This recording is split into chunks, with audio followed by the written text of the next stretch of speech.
खुरमजरी Tom TV की the morning talk raising the voice की थरमदा मयाम बुतराम नक्सरी अहन बइना ngasi imphal da phongnariba manipuri pawse singa sigi maroiba pawsing si kari kari oiriba ga bisi puna khangmine se huyelan pawda MLA singi demand aremda tagadorabra haiba ama yaure January 15 pawda minister reshuffle tobagi mami tadre fake encounter case ke pawamada CRPF na Ramajit Robita hatkipagi case makata na thijina CBI da khangan khraiba paw yaure aduga atopa pawamada license yaudana asatha ki polam mapanda ki pusilakpa thingle haiba pawsi yaure मियोय अयाम्बा traffic की rule खंगनबसु ngakna chaning wakal laibugum tawi haiba rameswar gi wafam yauri OST center sing ayambana problem lehawi haiba RK nilakanta gi wafam yauri mathang si Isel Express ta BJP state president candidate ki lamjel yauri basing Delhi da paisina kre akan balobi sathana kre haiba sathana reba paw yaure kunipan suba Imphal book fair trout ground da hogdokre library ga naksin abagi matang de aikoi gi miam atai state sing de gi thak yamna hanthari haiba karam siam gi ofam yauri Sisipur da industrial motivation campaign haiba paw yaure permit yaudaba nan Manipur ani police ta sinakre smart security service thingjil haiba pawsing asina Isel Express ki maro pawsing ori mathang si irai bak ni Manipur da mirai bak ta ki pusilakpa asatha ki polam sing yon ba khudak ta gi thingle haiba paw yaure Numit tarani sathagadaba Imphal Book Fair hogdokre Manipur Library Act 1988 mapung fana chanahan siaiba paw yauri atopa pawmada ILP pass pai daba ani police sinakra haiba pawsidum samana ireibak ta su yauri mathang si Lamjingba Times January 10 fawbada reshuffle tawraba yai center gi lusingba singa wa tana rugadawri haiba paw yauri library chawkhatnaba minister da haiba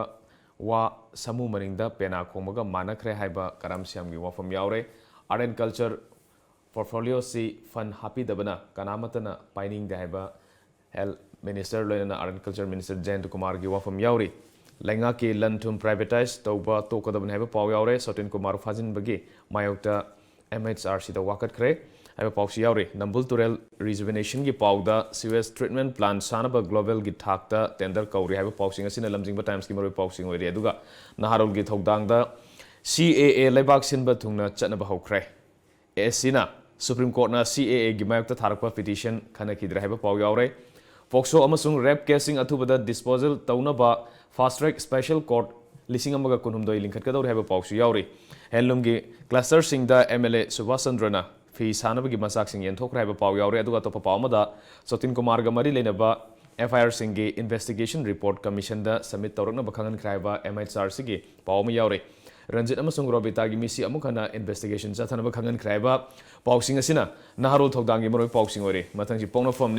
ponofam da citizenship amendment act chanare haina gazette notification thokre government amasung miam animak library gi value chapsana khangde haina lawi haiba karam sem gi ofam se ponofam da suyauri Sotin Kumar gi casta DGP Janims amasung health director gi report kaukraiba pawsi dum samana ponofam da suyaure mathangsi Sangai Express ni Assam gi su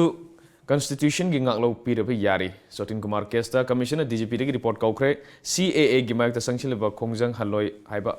All Assam Students Union gi wafam yauri January gi nongju tafam thokpa sang gi chada nifurom hena tare haiba paw yaure mathang se sana lebak ti yauri base Manipur da sahi amakhakta da two wheeler leasing kunmathoi car leasing nipan hengat khaiba paw yauri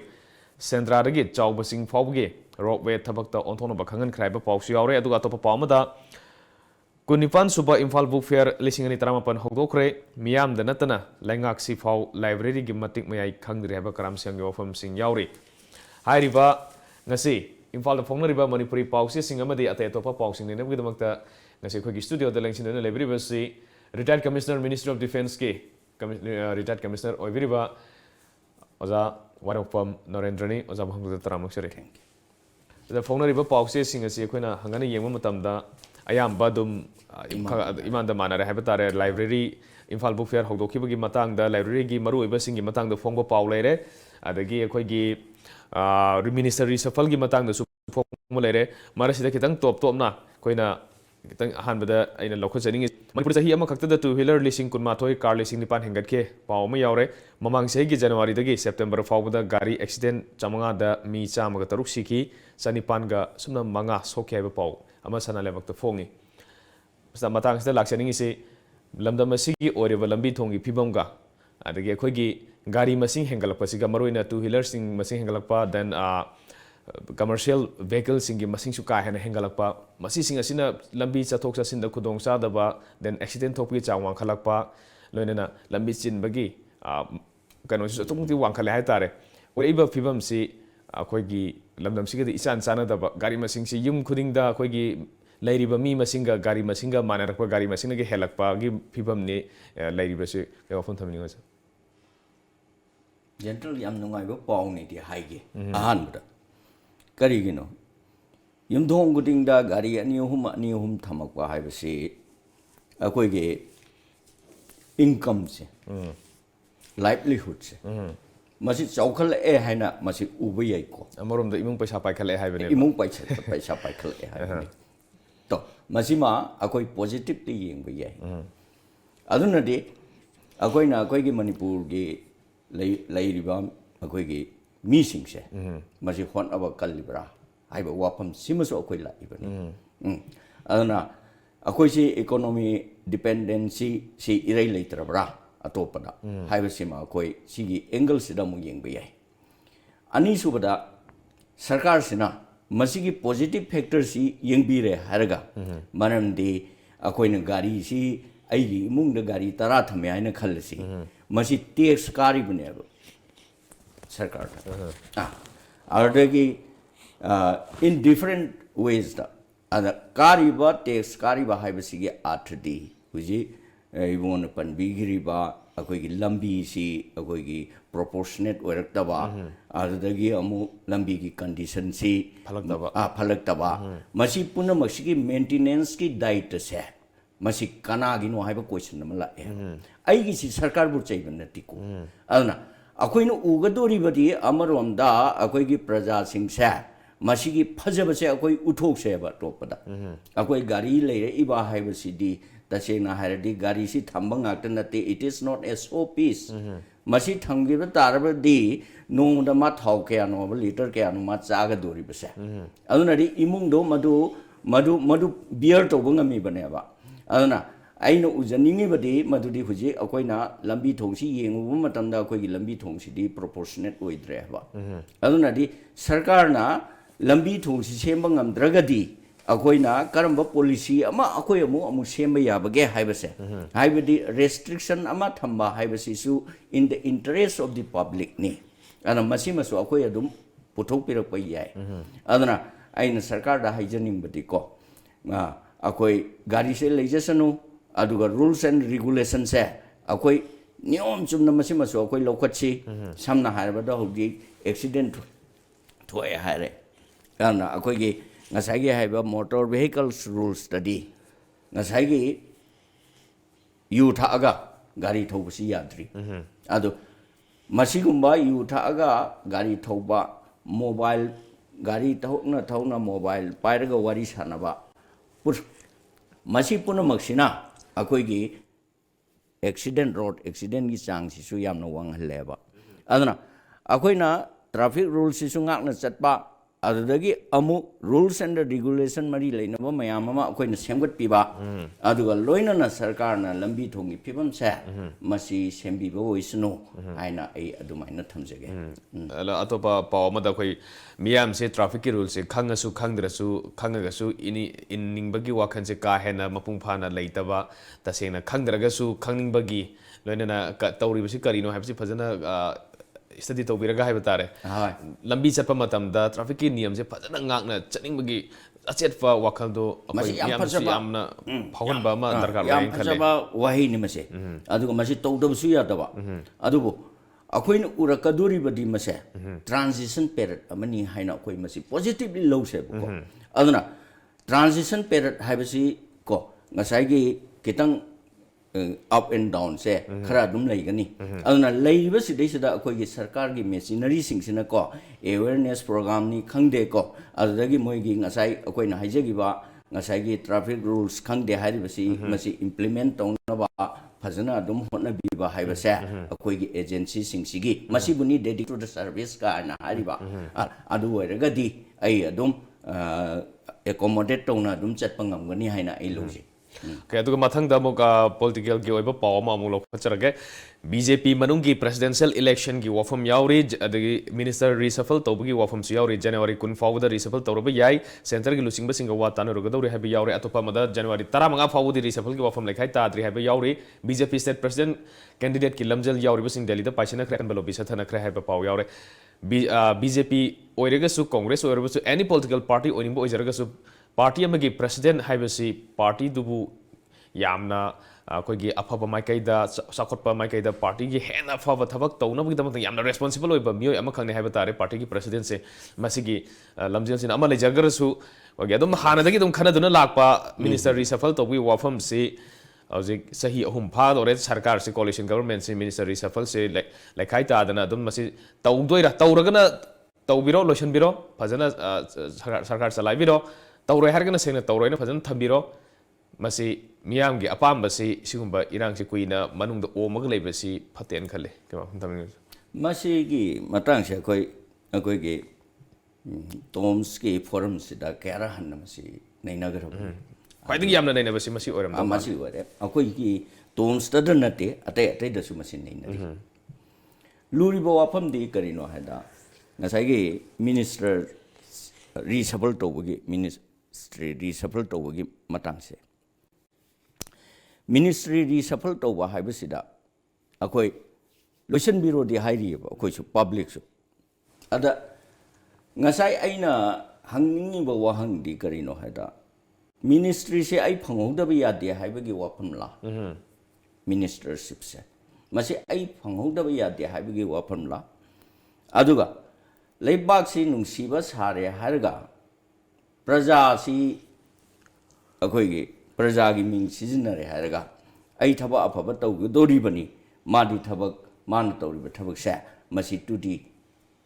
climax natraga to the stage to the level to the standard madu yau de haina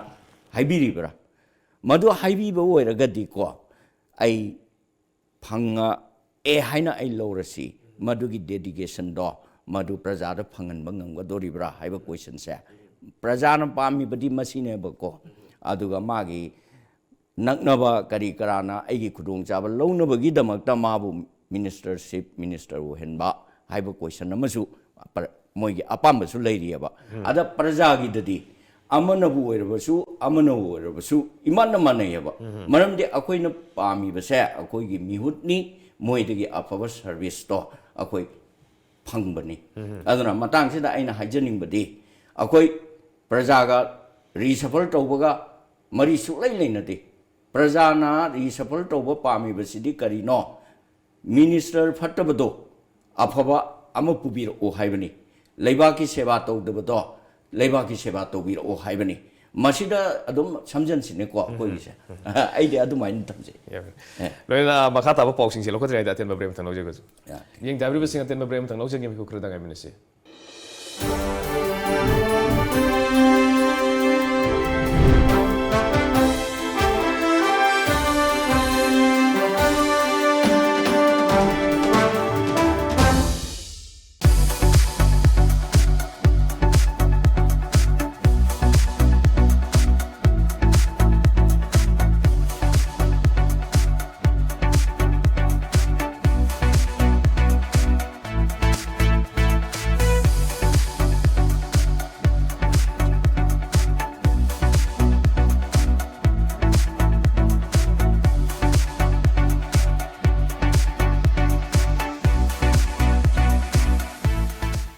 Madeline Ambulance Service Manipurna pung kunmari chupna miyam gi seba tawjari ambulance service asina miyam da pizari ba servicing di yumdagi hospital da pukhatpa hospital dagi yumda puthaba hospital amadagi hospital amada puba yumthang nariba state sing da anaba sing puba amadi lawba loinana India gi mafam khudimakta chatpa yarba air ambulance ki service asina chingmani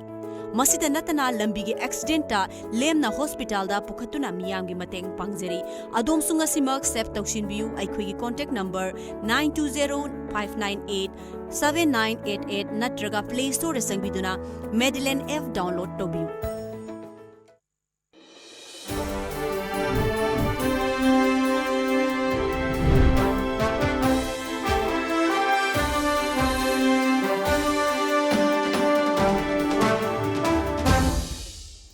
break के मतुंगदा मयाम बमुकना Tom TV की the morning talk raising the voice की थरमदा तराम लोकसरी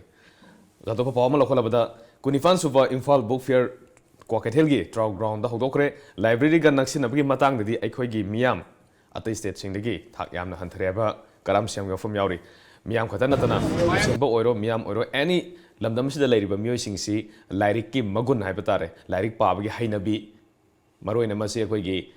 खरा लापथोरकपा lyric नक्सनबई चांगसे खगा हंदरकोदम Tawi मरुइना अखोयगी इंखलइबा मतमसिगी नहासिंगसी lyric पाबगी library दा चलगा lyric पाबगी हाइनबीसी खरा हंदरकोदम तौरी मरुइबा मरमसे आइना सुम खंजबना मसे अनो अनोबा मोबाइल टेक्नोलॉजी हाइतारे कंप्यूटर देन मोबाइल की टेक्नोलॉजी मयाम थोलकपा मसिम मसिना अखोयगी याम लाइना अखोयगी अपिकपा स्क्रीन अमदा लोइना फंगबगी मोंगदा सुम खनरकपा तसेंबगी लाइरिक की मगुनसी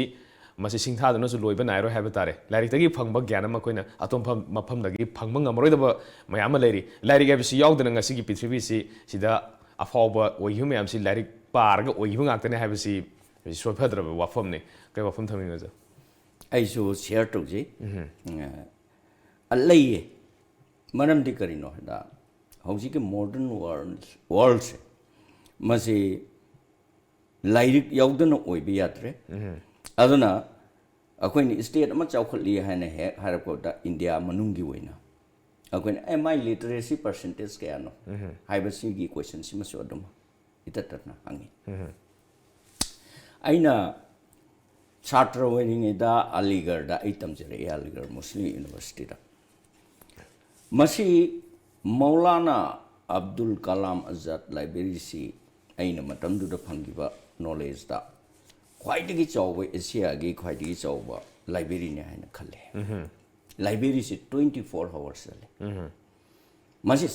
छात्र सिंगसी को रिसर्च स्कॉलर सिंगसी अदुको ओजा सिंगसी 24 आवर नि को कनोदा चलाइ बसे हौजिति करम फिवम द लेमदगी हाइबदुदी खंगद्रे को चलाइरामी अनि सुबदा ईच एंड एवरी डिपार्टमेंट से मसी नुमिदांगी पुंग 12 फाव से मसी चलाइगी आई लो तौजरे अदो लाइरिक सिसु अंगक फंगना ngसाइगी अखोइगी मागी क्लास तो मदुगा Chanan lyric Sissu अदुगी मतिक Marang Kine fungi अदो छात्र सिंगसी अयाम लाइरिक लेनदे को आई लो तोरकबा मतमदा आइने हेलाइगिबा हाइबबु आई निंजंग याम नुंसीना अदुगा ngasi बहावदा अलीगढ़ से अदुकी मते अफबा इंस्टीट्यूशन अमनी यूनिवर्सिटी नि हाइबसे रिगार्ड थोय मनमदि करिगिनो हाइ मतमदा आइना कादा पानबगी दमक्तने हाइना आइनि येंगजरिबा लाइरिक मयाम सिंगदुगी मरक्ता टेक्स्ट बुक से अममदै हेंदेबा आइना लैगिबसे अदुगा ngसाइगी अखोइन सेमिनार हाइ ngसाइगी डिपार्टमेंटल लाइब्रेरी मयाम अम लैरिबो डिपार्टमेंट खुदिमके मसिदा चंगगा अखोइना परीक्षा की प्रिपरेशन से ngसाइगी फंगनिंगिबा सोर्स मयाम से लोइना फंगे हाइबदी आइना हाइजरिबसे मदुदी अखोइना लाइरिक तम इबा मतम हुजिकी ग्रूमिंग स्टेज से मसिदैसिदा ngसाइगी लाइरिक तौदना यादे हाइबसिनिको अदुना मसिदैसिदा अखोइना नोट सेमी एग्जाम पेपर की आंसर सेमी लोइना मक सेमी अब अदुना ngसाइ होय हुजिक येंगनरुबा मतमददी हुजिकी मॉडर्न ट्रेंड्स ऑफ स्कूलिंग से मसीसु खरा अमा खेनरइबको मरमदि करिगिनो अखोइ हुजि ओजागी मनाक्ता थारिबा ट्यूशन तौरिबा स्कूल दा तौबदुदगी हेंदो अदना अदरगिदि ओजाना मागी आंसर सिबो मुइना मु पिरइबको अदना अखोइगी डिस्ट्रैक्शन से ngसाइगी लाइब्रेरी दा चांस ओइरमबदो मसीसु हंदोर अब्रा हाइना खल्लेबा अहुम सुबदा हुजि हाइबिगिबा को अखोइगी mobile technology mayam network system mayam sima lakpasina smartphone technology mayam lakpase smartphone technology mayam laibasina masina kaidoge bo aina suppose world gi karigumba ama aina khangninge haragasu taklawnam matamda ma chungdor iebo ko aduna haujikti tasena hairabada akoi gi kaino se akoi gi thamoi manungda knowledge si satra singsi now gaidi अखोन याम कन्न होनरे हरगा मसिदैस the brain से the struct तौरे हरगा लेरमबदो मदुगी standard दो हुजि के अंगांग सिंग लेतरबरा हाइन खल्ली अनि सुबदा होना निंबगी को अफबसु लै smartphone गे अफबसु लै को अद अखोइना नेगेटिव फैक्टर खरयिंग अगसु मा ngasai mamangai dadi अखोइना तौरिबसे इसाना होनरगा मसिदैस द होनरगा masida lakpanina brain sida masi madu yawi ko masi masi di masi ga mari lenar ma dawni haibase masi systematic oina lakpanina madu layeba hauji ti karino ngasai gi phone du da smartphone du da yawdrabadi ma se amu thijal lu bagi ngasai gi paning bagi kaino se gravity se mo ne yawde aduna sigum kharasu adum la aduna koina ngasai gi hariba अखोई library की से मसी अमरोम दी अखोइना ngasai dudai duda phangba ngakta na tam maduda phangdaba akoina samna harabada akoi culture ama culture habisi mioi badagi thadokpa yadaba dugumba makhal amani culture sidi subject to da tasengna phongiba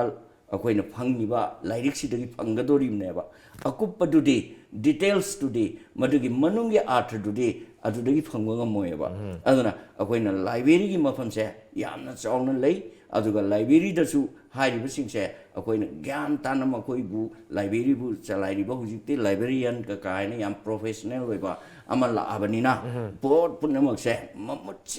sengna lairik singse thambiyo ba ai adu ora boidi adum mi ngasai gi hariba akoi gi visitor se library changbagi haina bisi so adum lakane haina khanje manipur da su district library khuding district sing da district library abam link khatkan habi wafum ko su bamang no phone ko bile lairiba phibam jida manipur yona di library gi iho haiba tare library gi phangiba facility oriba library gi phibam si kamaina ubi oja duga afaba library sing puthok pagi tangai phadu su leng khale adu madu chumi afaba library puthok pagi masidani akoina minister karam samna honorable minister na haigibise aduna sarkar su gyan tadde haibadi ma sidai sida achumbam di leiriyaba ko maram di karigino akoina ek si pass to bangaktana madu oibi yadri adu warbai de akoina lairik tambam haiba sidai sida lairik pabam haiba sida masigi comfortability mere building ama sare haibadu nateba masidai sida magi climate to chanana suppose masidi AC thamdaba yadena harasu AC se thambiba ko ado haibadi sarkar haibasi model role ne ba moina sanaga dorise aduna aina ngasi ek ama pass to thokre haraga masina loire haina khanbi bagi mahutta ko infrastructure se infrastructure myam se masi loina fulfill ton biba ani subada akoida thammiba lairik sing se masigi mela ama tawthokpiba maramdi ngasai laiba singsina ko masigi mapung phaba gyan sidi akoi sigi lairik sidagi aina pamjariba do masidagi phangani haibase masi awareness amso not only ngasai gi akoi na mapandagi raja ram mohan roy gi mateng na akoi tawbibani haibagi mahutta ngasai gi district library singsina magi dudasu akoi si lairik si leirabani ko akoi si lairik si leirabani ko haibase parajada aware oraboidi school going children singsidasu adudagi amu college goers singsidasu hairiba singsina karigi knowledge phangngoi dagene ko aduna akoi di hujik laiba film se global world ni chumnagi aigi manipur gi culture ru khangye harga aina world si masidai sida ai likhat pangam kadorim ni habitu natti hebo ko akoi na tore iba se yan hamada manipur da thawak phangam ba haibadagi hojiti india da thawak phangba haira abani hojiti world da thawak thira abani ko akoi se aduna di globalization gi per se masi akoi chumna wari ama oina sum ta gi mohota sarkar sina ngasai last goal a global a citizen sing se masi global series da mo koi gi leadership role ama lo na bagi kaino se masi stage si yong na thangat pi ba se akoi gi นี่ก็ให้ไปเสียมาสิเดนี่ไอ้น่ะนี่เอาคุย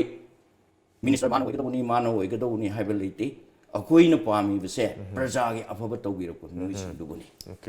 ไลบรารีกี่ไลบรารีอินฟราสตรักเจอร์สิ่งที่พัฒนาฟังกันมั่งสังเกตสการนั้นพัฒนามีอย่างเช่นมี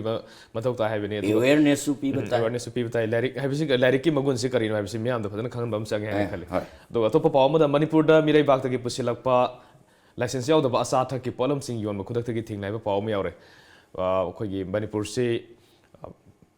เมียนมาร์ตะกี้พุทธิลักป้ามารู้นะเมียนมาร์ตะกี้พุทธิลักป้าคุยจานทั้งนั้นป้าพัฒนามาสิ certified ตัวแต่บ่ให้บัตรเลยอาสาพอดสิงมารู้นะอ่างสิงก็ยำปามนะสารบ่มาขันเคลื่อนเลยดิมาสิเดนัตนะมียามนะคุย day to day life แต่สุดที่จะนะบ่หักสังเดเคลื่อนส่งนี่ไงโอ้ยบ่อาสาทักพอลมยามมาเลียบตัวนะตุ้มสิกิลำบิชดายามมาพุทธิลักอีวันนี้มาสิพัฒนาเสกตัวระกะยังเช่นละก็กันว่าตัวระกะดิ regulation นั้นมาทำระกะตาระกะดิไอ้คุยเลยริบะ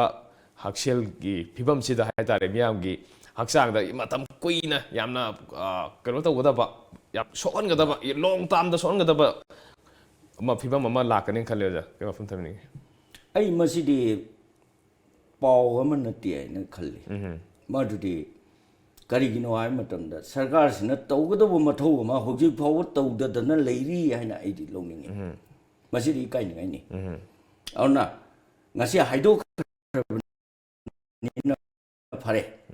มาสิงานนั่นเสร็จพี่เราจมมีวันนี้เอาคนเอเดลตัวนี้ถูกพอจันตัวบุกิจสังจะเขาจิมาทำสิดาสักคนละคนมาตุ้งนะพอจันสิอดุกิมาติงวางไงให้ตาเรก็สิ่งสิ่งเสียอดุเดินนัตรีก็มาดูตะกี้เอาคนน่ะ fresh ไว้ว่า vegetables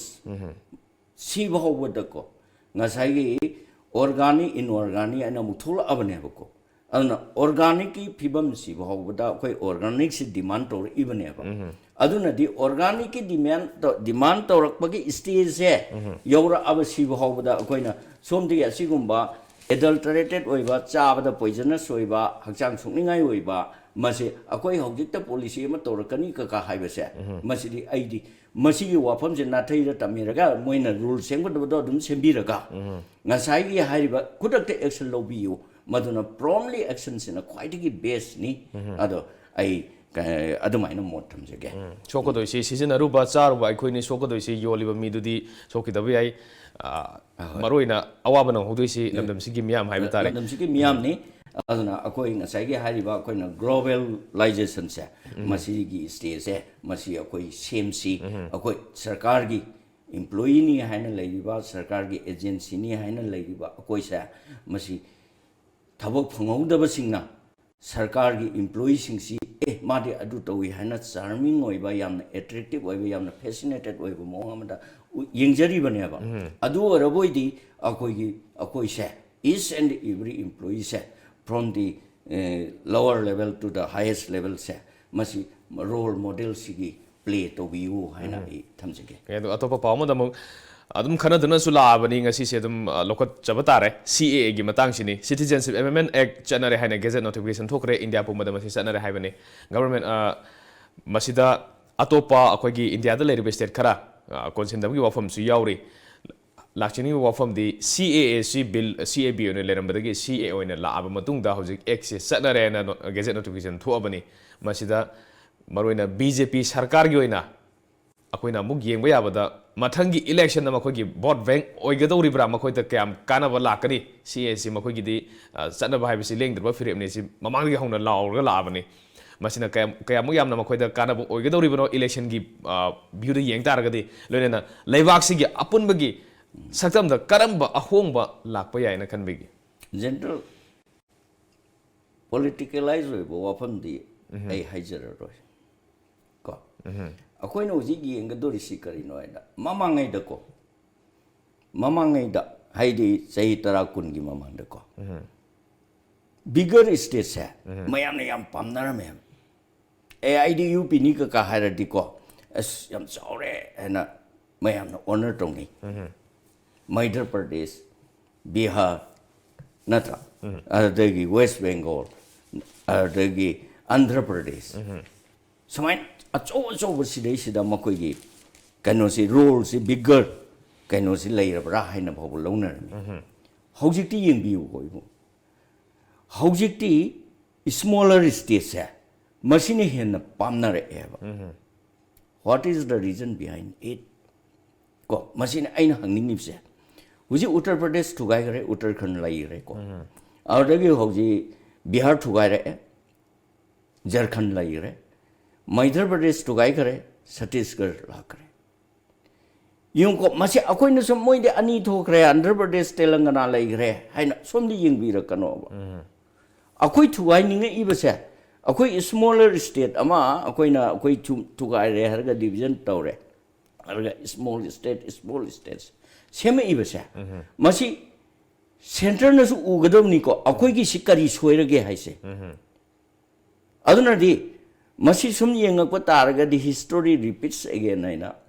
akoy se Union of India haibane ba India haibase di sulai lerum di princely state mayam se loy punjal laga Union of India same gi bane ba aduna di mama ngai gi Union of India oidringai gi phibam do madu lakhi gadra haibase masi akoy yamna section ningai wo yeba ko aduna di akoy no huje aine yengjaningi badi aduna di any party ko political party sa moi sarkar adum sembiu moi masel adum kaino tongna biu tawada di praja gi interest yenge haraga praja na akoy gi ngasai haijagiriba ai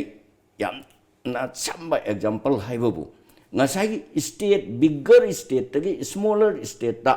chance full wore ibase masi karino haiba region sa masi yengbiyo ba ko samna akoy ngasi state ama Manipur gini haina to na budgetary allocation amount se akoy pir e baibu siwa ai lupa kano se karor si lising yangkai pir e haire hairaga ngasagi aina hangjani ni badi center na hangbiyo ba sigi district sidana lupa kaya allocate torino mawanda kari project kari development activities gi damakta mawanda ngasagi akoy na lising manga lising yangkai haina akoy amon na piri tana masi akoy gi district to adu leirabani na district sing sidai sida kayam na magi kano se akoy na mobilize store kadori bani adu wara boy de akoy no huje hari bani ko ibo ngasagi chaukhot na bagi project sing se masi chang manana akoy na madu da simbi ba haibu ngame ba ko adu wara boy de akoy da division noi ba akoy gi isa si disintegrate to wi wa pham sa masi akoy thingba ngam gi gani haina ai khalli aduna ngasagi woi wa pham se question se kaisu nate madudi akoy gi administration sidai sida center na aidi lupa crore aduk sigi state sigi thadagre haiba si ngata da penbi ga no moina tu paisa si allocate tor ko matamda district da lupa kaya kari thabaki da thadaga dori bano haiba si makupni yengbiu madugi progress report lobiu adu arabai de koina uniformity ama development da koi lak pangam gani demographic changes ke ge european samlam thambiu ci se chanare na lawthom ni na india gi oina haiba tare masida marwena non muslim minority sing se citizenship pi duini apun boina yemkam da india gi ba demographic changes se kitang hom de dum khara di lakane ni dum khanje ahom di masi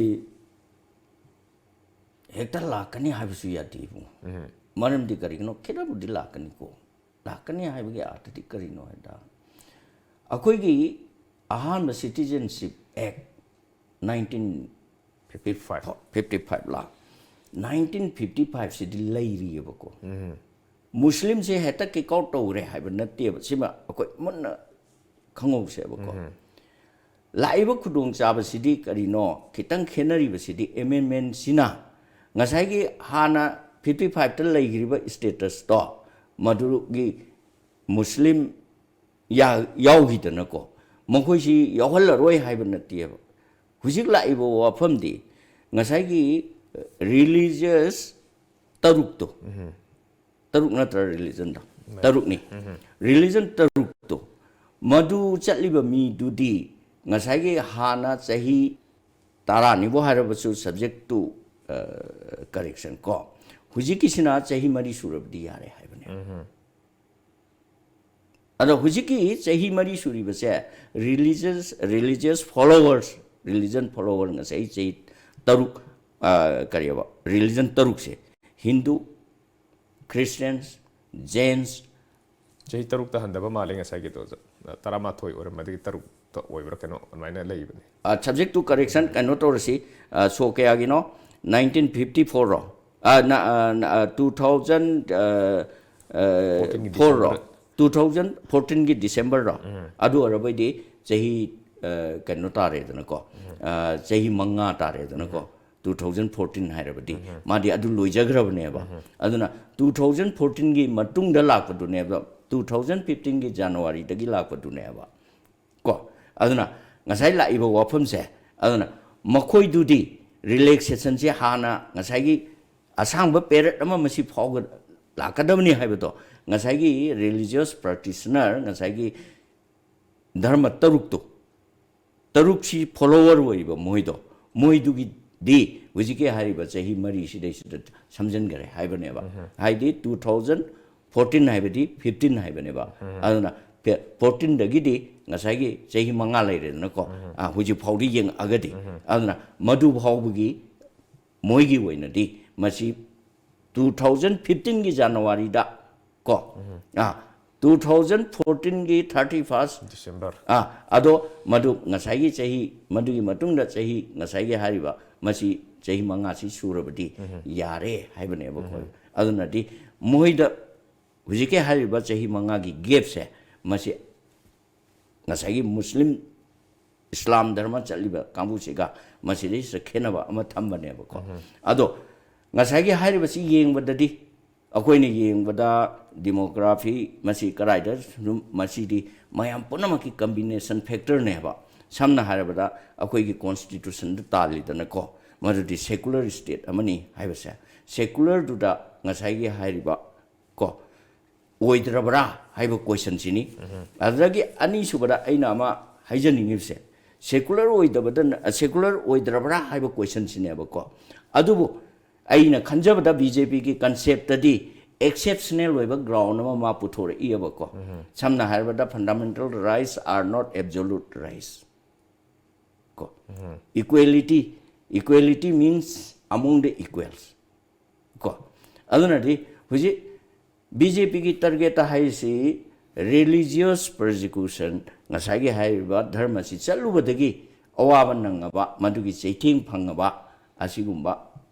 muslim state sidagi masi moin puthorak pane ba koibo aduna ngasai gi haiba question sida madumal leire ko aduna moi gi concept ta moi gi kano da ngasai gi exception do madugi manung dani haina moin puthorak pane ba maduna ngasai awareness pu harisu ngasai harido maduna kadai bawda BJP na success oiga doribano haibasine ba success sidi ioi oida badona tawri Delhi makta da wathok si chawna thoi mi sinari ko aduna loina ma mafam khudimota masi lai adu parliamentary system of kanosi lakpanina akoi huji ek to pass ta urabani na hojikti kano tawre hare chatnare haibasi order thokre natra adubu hujik so koni yenga dorse adu thokrabanina gazette notification thokrabanina rules ti ma semdri an rules ki matang se so ko yenga ko tari ada huji ngasai demographic ki kari ki lapis da aina amatanga pusan janing badi hari base secular haiba wafam sini amna luri base akoi da ana secular oi ba haiba sida ngasai gi akoi se hujik ti na hawai gi mama ngai gi akoi na akoi gi state haina natraga akoi gi country haina leiramba du natre maduna surveillance body ama leire madu UN on singba kari kara leiri ko aduga world body singse akoi samna da ba iya yade moi gi image da kari sakadage haibesi maso akoi na masi ningjem ga darkar oi yana jing asi tom TV gi the morning show raising the voice ki thorom da ja warpam Narendra lengbirak ngasi thorom mapung phan mengdong to japon kana thagachare thank you ngasi gi nadi tom TV gi the morning show raising the voice ki thorom matang sida lesin jare hayeng pum masimak da the morning show raising the voice ki thorom puduna laksage matam adu phawdang di kaidana ba yathing jare pine berase